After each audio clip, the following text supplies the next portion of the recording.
আপনি যদি content creator হিসেবে কাজ করার জন্য পেজ খুলে থাকেন, তাহলে পোস্ট দেওয়ার ক্ষেত্রে আপনার প্রতি আমার আবেদন হচ্ছে নিয়মিত পোস্ট দিবেন।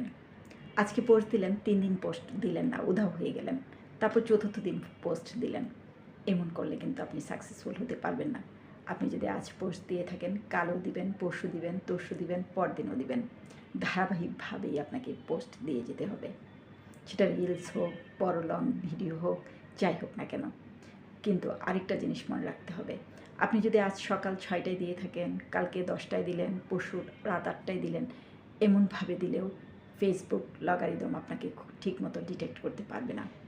কাজেই আপনাকে অবশ্যই নির্দিষ্ট টাইমে, একই টাইমে পোস্টগুলো দিতে হবে।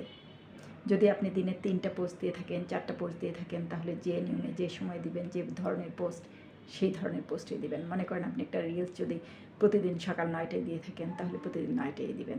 আপনি যদি লেখা কোনো একটা আপনার লেখা কোনো কিছু যদি দিতে চান, সেটা যে সময় দিবেন সেই সময় দিবেন। যদি একটা লং ভিডিও আপনি দিতে চান রাত্রে সন্ধ্যা 8টায় বা 7টায় 6টায়, তাহলে সেই সময় দিবেন। মানে ধারাবাহিকতাটা যেন একই ধরনের হয়। তাহলে ফেসবুক লগারিদম খুব সহজে ডিটেক্ট করতে পারে এবং মানুষের কাছে পাঠিয়ে দেয় এবং আপনার ভিউ, এঙ্গেজমেন্ট সব কিছু বেশি হয় এতে। ধন্যবাদ।